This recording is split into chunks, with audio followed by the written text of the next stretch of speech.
Olá, bem-vindos à aula de hoje. Eu sou o professor André Luiz e nessa aula iremos indicar quais são os principais elementos relativos à ergonomia informacional e de ambiente. Vamos lá?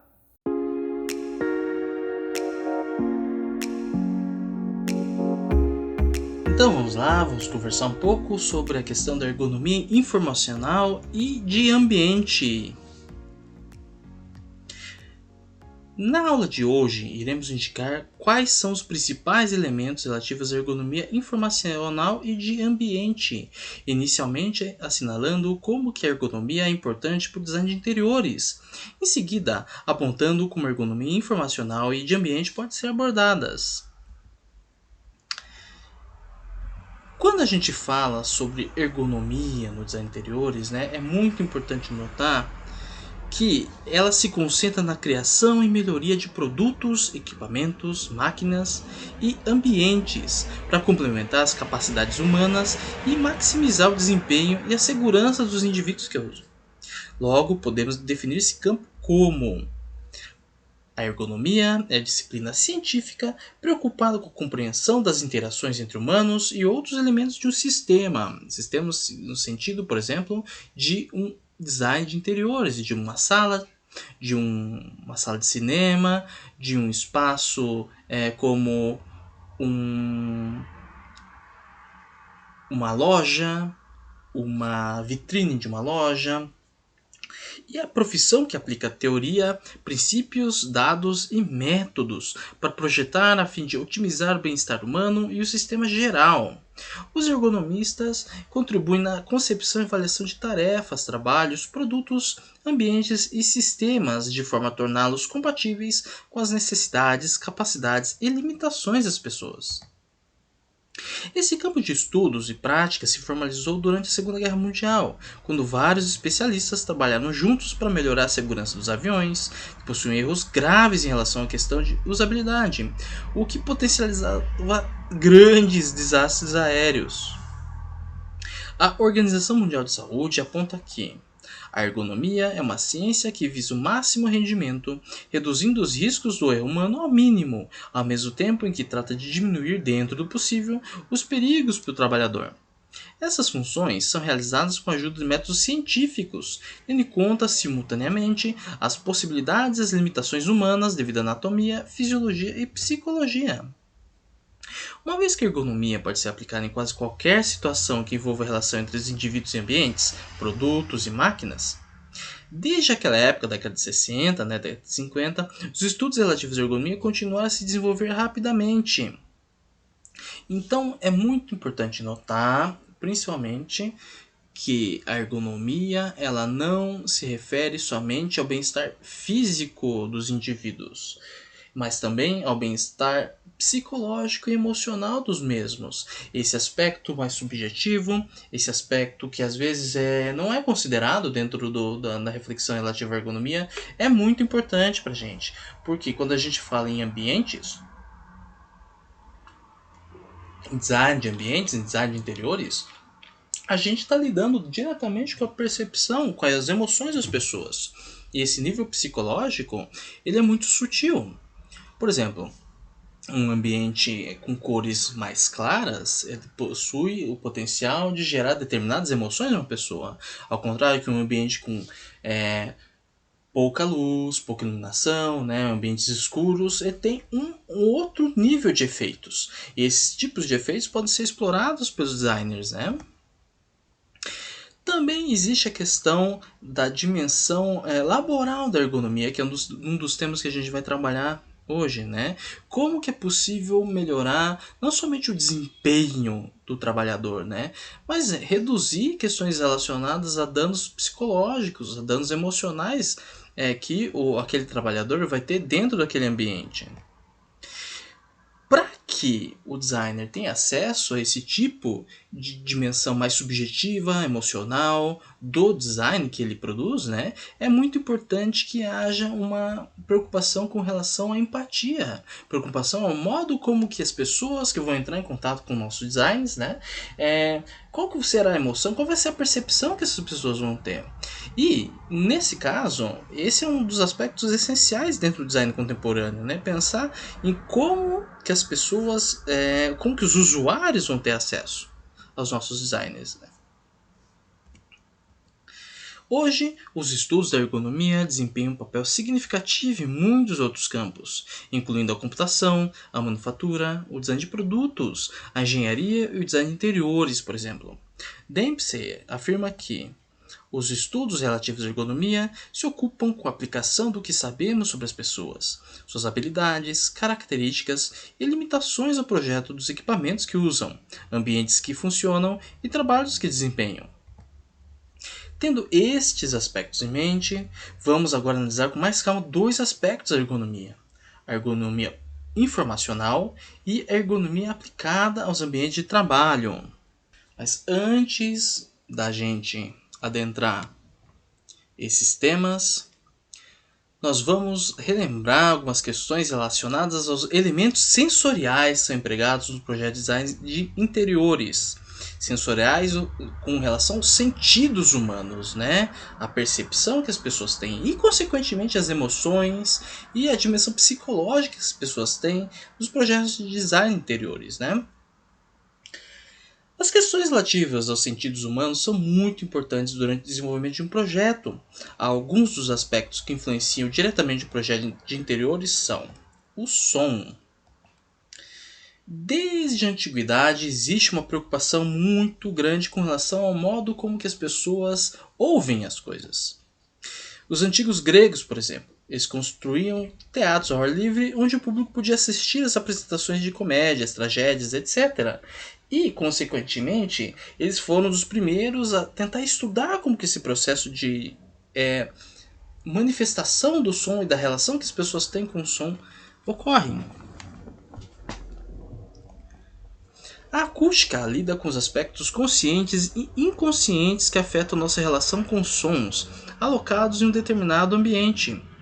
O design de interiores emprega esse campo no desenvolvimento de ambientes que integrem funções específicas do som, como aquelas encontradas em salas de concerto, por exemplo, com aspectos indiretos, como os sons de uma avenida podem afetar uma sala de aula, por exemplo. No início das civilizações, os caçadores, uma vez no volta de aldeia, reproduziam cenas de caças para a sua geração mais jovem, para lhes ensinar os procedimentos e táticas. Eles começam a perceber que o layout circular é o melhor para fazer com que os outros vejam e ouçam a mensagem. Eles se encontram no layout circular ou eles estão ao ar livre ou em suas tendas. Ou seja, desde esse período, desde a antiguidade, a pré-história, existem formas das pessoas pensarem, buscarem racionalizar o modo como o som se propaga em determinados espaços fechados. Claro, a partir do advento da ergonomia enquanto ciência sistematizada na década de 40 e 50, essas técnicas elas vão se tornando cada vez mais sofisticadas.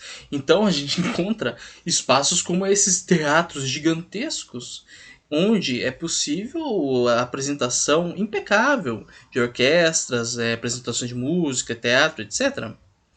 Para prevenir determinados problemas básicos em relação ao ruído e disseminação do som, determinados projetos de design de interiores podem incorporar tecnologias diversas para o aprimoramento acústico do ambiente, como layouts interiores especiais, cúpulas, superfícies paralelas, tratamentos acústicos especiais, refletores, painéis absorventes de ruído, difusores, materiais de isolamento acústico, assim como variados tipos de sistemas de amplificação sonora. Aqui nós temos esse tipo de painel, que é uma das tecnologias mais avançadas relacionadas à acústica, que pode ser aplicado em quartos, em salas, etc.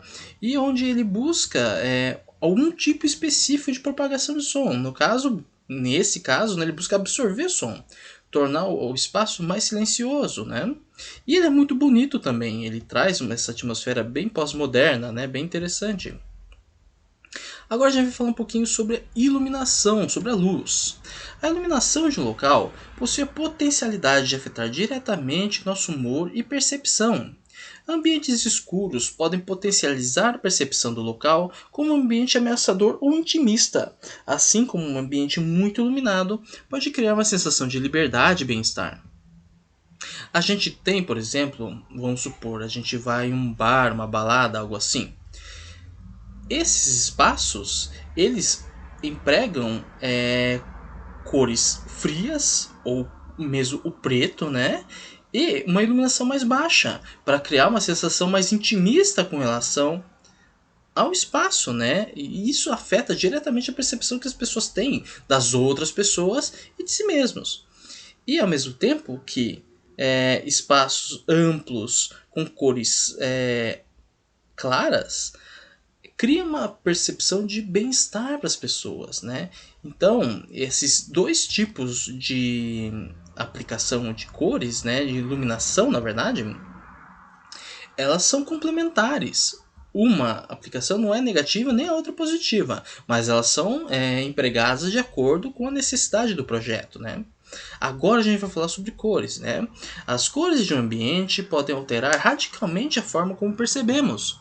Para oferecer aos usuários de um ambiente a experiência desejada, os designers podem alterar a percepção de espaço pela manipulação das cores desse local. A alteração das cores ou texturas de um ambiente possui o potencial de alterar radicalmente a perspectiva dos seus usuários. Logo, a aplicação de texturas, cores e materiais nesse ambiente pode possuir efeitos muito interessantes. O designer pode então buscar ampliar um espaço por meio de cores claras, valorizando sua iluminação natural, ao mesmo tempo que pode reduzi-lo, tornando-o mais compacto, empregando cores fortes em suas paredes. Aqui a gente tem um espaço bem amplo com cores claras. Esse tipo de projeto emprega esse tipo de recurso, né, para gerar um tipo de resposta emocional por parte das pessoas. Assim como o uso de cores frias, de cores como preto, né, também busca afetar as pessoas a partir de uma determinado ângulo, né? Também é possível buscar efeitos diversos com a redução do teto de um local por meio da pintura dele, assim como ampliá-lo pintando suas paredes deixando o teto cor branca. Ou seja, um teto escuro ele vai gerar a impressão de que o espaço é menor do que ele é. E um teto claro ele vai gerar a percepção de um espaço muito maior. Esses são recursos básicos, né, relacionados à ergonomia. E esses recursos, inicialmente, eles podem parecer que são muito caros, né, etc. Só que, por exemplo, deixar o teto, o local, branco, bem iluminado, isso é barato. Então, são estratégias que o designer pode empregar para gerar determinadas reações por parte das pessoas, né? Ok, vamos falar então agora sobre a ergonomia informacional. Esse termo parece ser muito complexo. Só que eu gostaria que vocês imaginassem uma biblioteca. Pense em uma biblioteca. Pode ser uma biblioteca pública, uma livraria, por exemplo.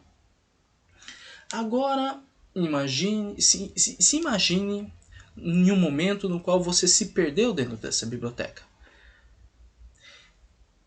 Esse tipo de experiência que nós temos, que para alguns pode ser agradável, se perder uma biblioteca para outros pode ser terrível, está relacionado com a ergonomia informacional aplicada naquele ambiente.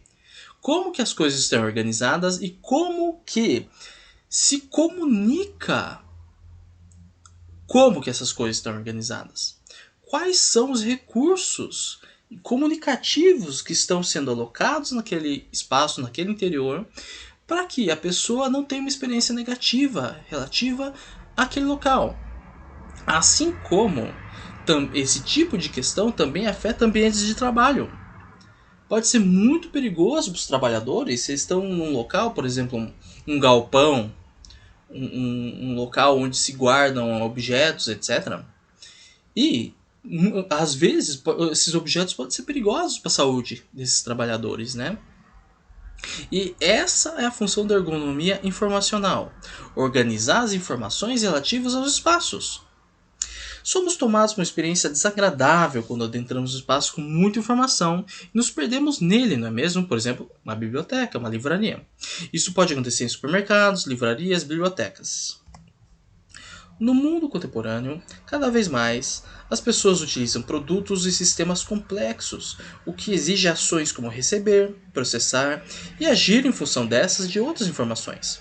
Essas interações podem ser esquematicamente descritas no modelo homem-máquina, no qual o homem recebe informações da máquina e atua sobre ela, ocasionando algum dispositivo de controle.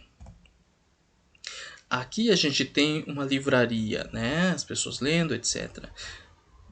Porém, se essa livraria ela não está organizada de uma maneira inteligente, a experiência de compra, de consumo dessas pessoas, de leitura, consequentemente, vai ser horrível.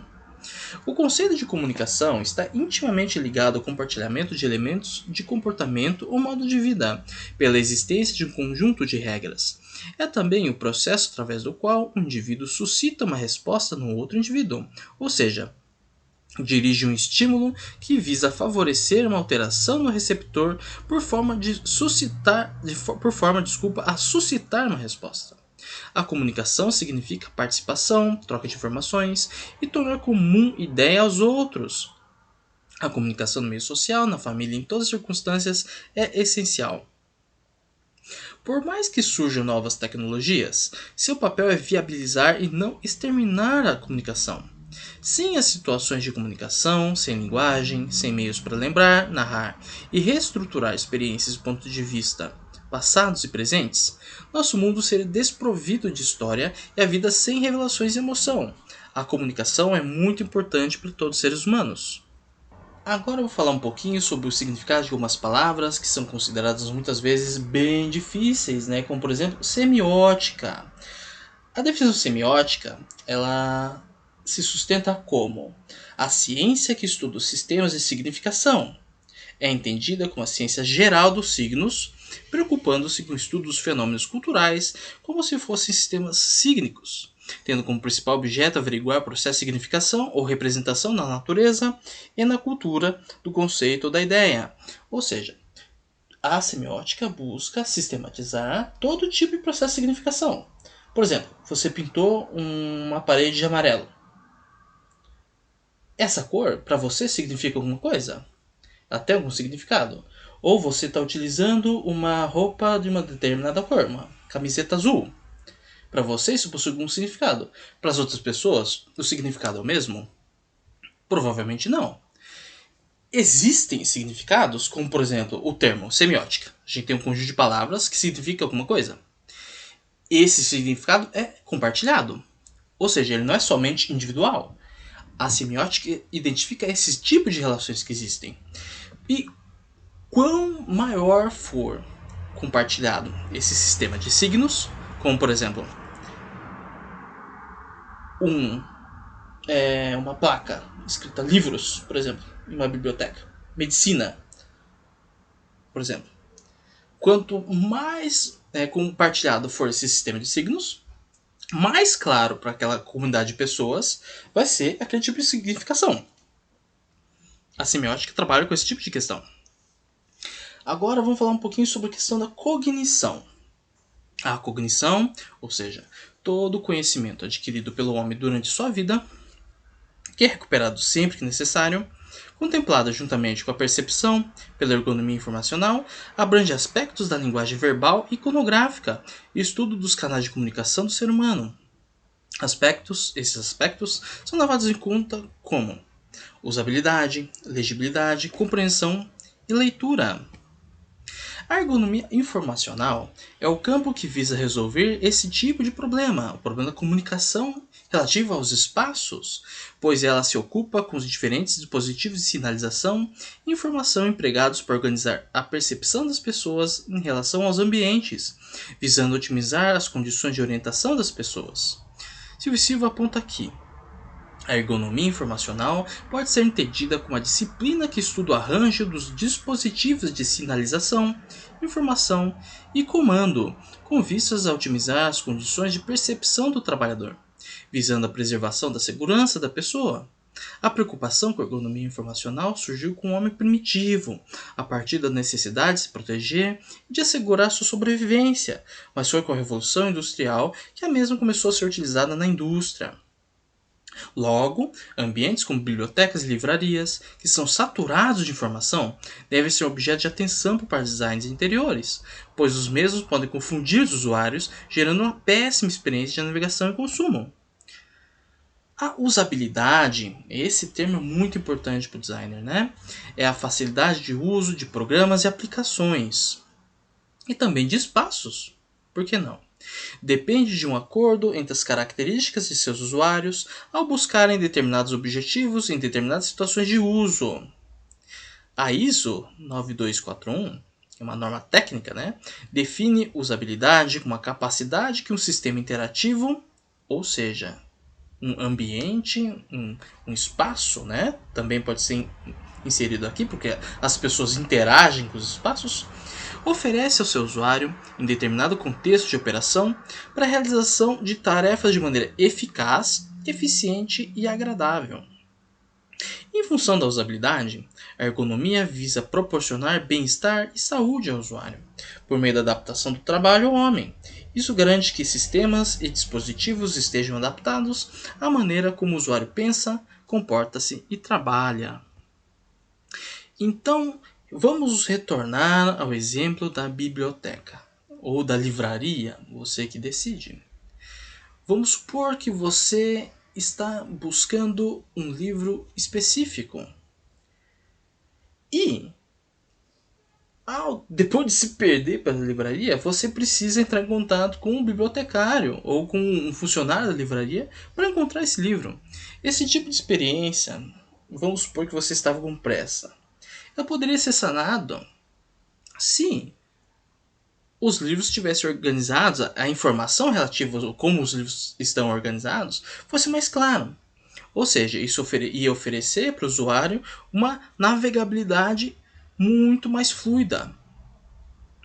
A ergonomia informacional faz uma associação com a segurança da informação no que se diz respeito à preservação dos ativos humanos, as pessoas, físicos, as localidades e tecnológicos, onde haveria mais facilidade no acesso do homem de maneira segura e eficaz ao seu objetivo e evitaria atitudes errôneas por parte do usuário em determinados ambientes, podendo provocar um acidente por falta da informação em algum local, como, por exemplo, entrar em determinados ambientes de um prédio onde só deveria ter acesso somente os funcionários daquela organização.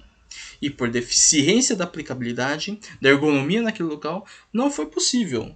Tem locais que as pessoas possuem ambientes de trabalho específicos, onde somente pessoas de determinadas áreas, determinadas funções podem entrar. Porque ali, naquele espaço, podem se encontrar substâncias nocivas, equipamentos que podem machucar as pessoas, etc.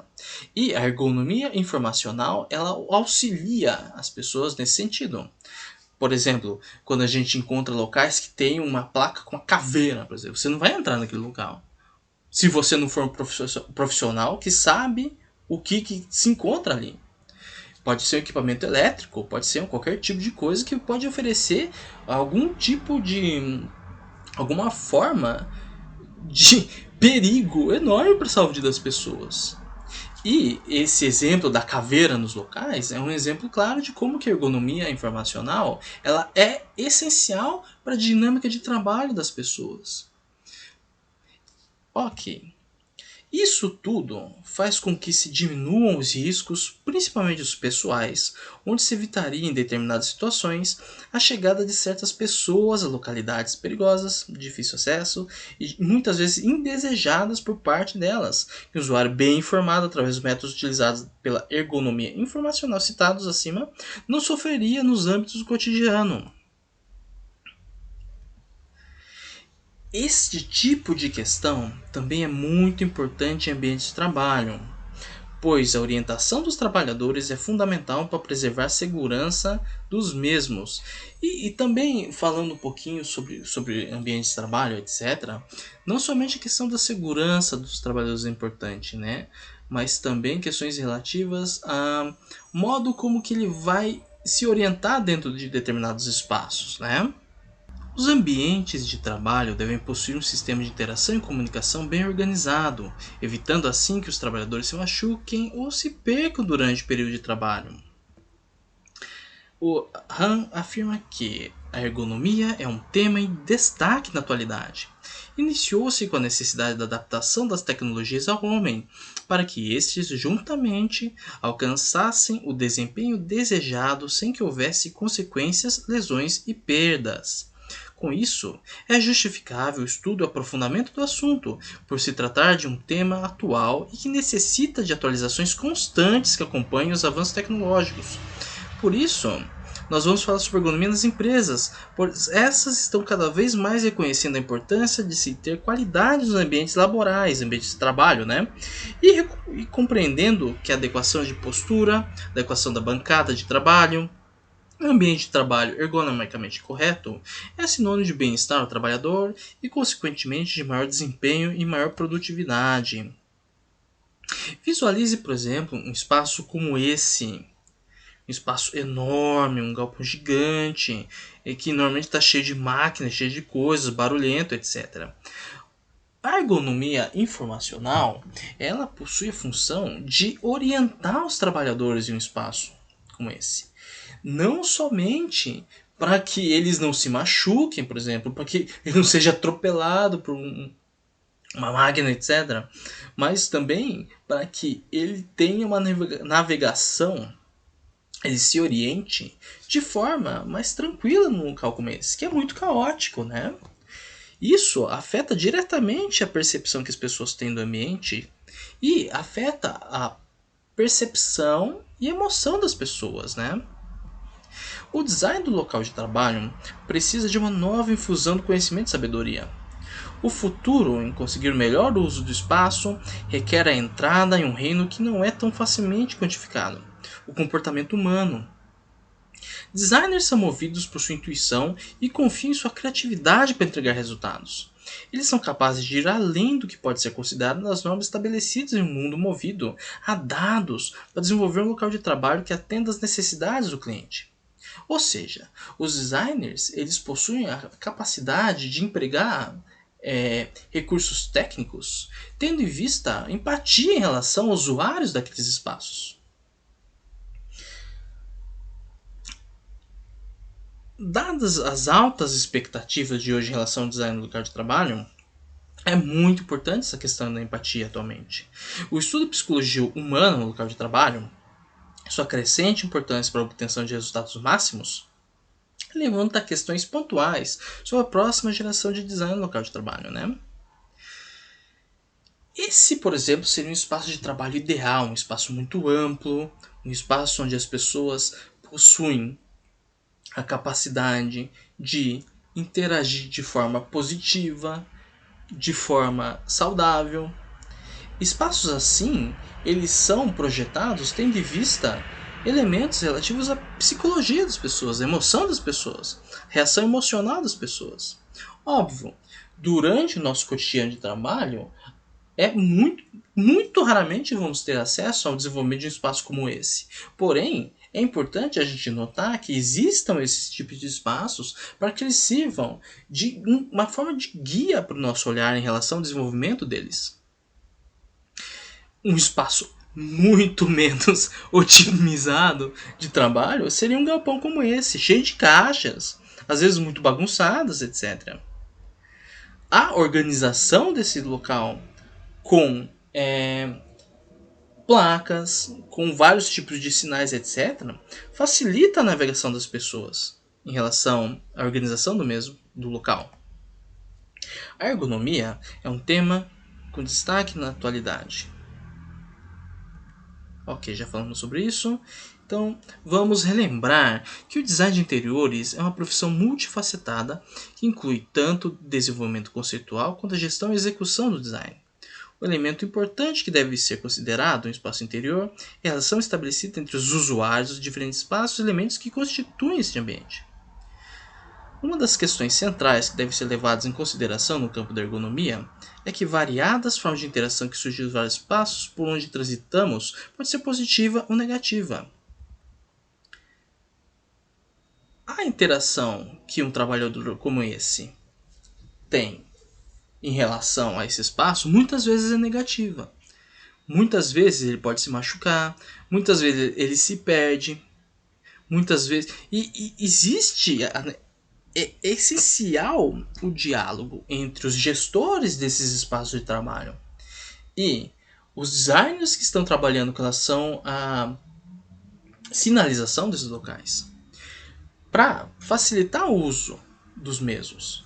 E, nesse sentido, a ergonomia informacional é essencial. Atualmente, em função do avanço tecnológico, da grande quantidade de empresas, da evolução e mudanças contínuas no mercado, as empresas buscam cada vez mais gerir e investir em sistemas e situações que beneficiem e tragam resultados. Mesmo sendo mesclados de homens e máquinas, o homem passa a ser o diferencial dos negócios, sendo reconhecidas suas capacidades e competências profissionais, como essenciais e distintas para a organização, que por sua vez passa a implementar sistemas de gestão de pessoas que reconheçam essas características. Nessa linha, é possível posicionar a ergonomia, que embora seja determinada por dispositivos legais que primam pela segurança e saúde no ambiente de trabalho, pode ser empregado no sentido de assegurar melhores condições de bem-estar e conforto no cotidiano laboral, por meio da adequação do posto de trabalho ao homem. Um bom design de ambiente é criado ao se considerar o maior número possível de elementos físicos, ambientais e cognitivos, de acordo com os recursos disponíveis, sejam eles financeiros, humanos ou mesmo o tempo que possuímos para concluir um projeto. A harmonização desses elementos pode tornar os espaços que o design projeta adequados aos seus usuários, funcional e emocionalmente atrativo. Equilibrar todos esses elementos é um trabalho desafiador e resulta em design interiores positivos para seus usuários. Então, hoje analisamos 3 tipos de aplicações diferentes, essencialmente, dentro do campo de design de interiores, né? Inicialmente, pensamos em um espaço relativo à função da ergonomia informacional, não em um ambiente de trabalho, mas em um ambiente de consumo, um supermercado, uma livraria, ou uma biblioteca, por exemplo, que não é necessariamente um espaço de consumo, né? Mas é um espaço que exige muito do uso inteligente dos elementos semióticos que o designer possui à sua disposição para organizar a visualidade desses espaços. As consequências de um péssimo design de interiores, um péssimo design de ergonomia informacional nesses ambientes geram uma percepção extremamente negativa e desorientação dos usuários, né? Em seguida, analisamos ambientes de trabalho. E ambientes de trabalho, eles normalmente se organizam em 2 tipos, né? Nós temos ambientes de trabalho onde a questão da interação social, a questão da organização, da forma como as pessoas vão interagir entre si é o mais importante. E nós temos esses espaços onde nós temos que pensar principalmente na segurança das pessoas, no modo como as pessoas estão interagindo com os objetos que estão organizados no seu redor, né? Ok, vamos analisar o que estudamos na aula de hoje. Indicamos, inicialmente, quais são os principais elementos relativos à ergonomia informacional e de ambiente, assinalando como que a ergonomia é importante para o design de interiores. Em seguida, apontamos como a ergonomia informacional e a de ambiente podem ser abordadas. E essas são as referências bibliográficas que foram utilizadas na aula de hoje. E aí, você entendeu os principais elementos relativos à ergonomia informacional e de ambiente? Ou precisa estudar um pouco mais? Se ainda tem alguma dúvida, lembre-se que é possível acessar outros materiais que estão à sua disposição na plataforma. E tem um e-book que aborda todos os temas que foram trabalhados durante a aula. E espero que você aproveite o material disponibilizado. Vamos lá então? Bons estudos!